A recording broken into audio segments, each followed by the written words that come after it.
अकोला महानगरपालिकेत 38 नगरसेवकांची संख्या असलेल्या भाजपने 45 नगरसेवकांची शहर सुधार आघाडी स्थापन करत सत्ता स्थापन केली आहे।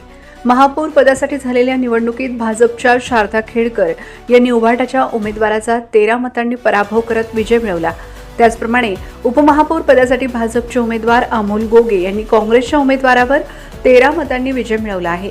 आज भाजप, राष्ट्रवादी काँग्रेस, शरद पवार तसेच शिवसेना, एकनाथ शिंदे गट यांच्या स्थानिक नेत्यांच्या उपस्थितीत महापौर आणि उपमहापौर पदाचा पदग्रहण सोहळा पार पडला। पदग्रहणानंतर महापौर शारदा खेडकर आणि उपमहापौर अमोल गोगे यांनी महानगरपालिकेतील आपल्या कक्षात प्रवेश करत अधिकृतपणे कामकाजाला सुरुवात केली। आज मला महापौर झाल्यानंतर अकोला शहराचा विकास करण्याची संधी मिळाली, त्याबद्दल मला आनंद होत आहे। आणि अकोल्याचा सर्वांगीण विकास कसा करता येईल याच्यासाठी मी नेहमीच प्रयत्नशील राहणार। अकोल्यात स्वच्छ पाणी, स्वच्छता, रस्ते,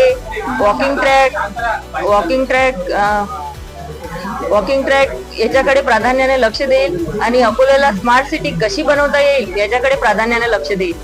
धन्यवाद। नमस्कार सर्व अकोला महानगरपालिकेच्या जनतेला माझा नमस्कार।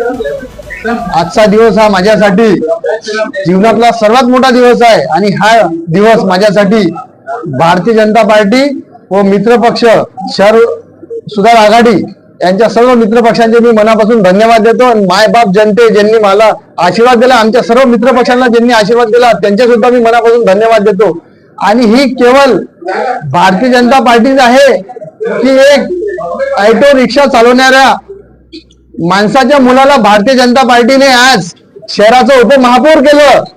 जीवनामध्ये आम्ही जेवढंही केलं, आज भारतीय जनता पार्टी आणि मित्रपक्षांचे आम्ही मनापासून खूप खूप धन्यवाद देतो। आणि ह्या माझ्या मायबाप जनतेला विनंती करतो ज्यांनी मलाही मतरूपी आशीर्वाद दिले आणि आमच्या सर्व मित्रपक्षांना दिले, येणाऱ्या काळामध्ये मूलभूत सुविधा जेही राहतील, साफसफाई, रोड, नाली, लाईट याच्यासाठी आम्ही 24 तास सेवाही देऊ आणि येणाऱ्या पुढच्या काळामध्ये जेही काम करता येईल ते पूर्ण ताकदीनिशा करू आणि प्रत्येकाला सोबत घेऊन करू।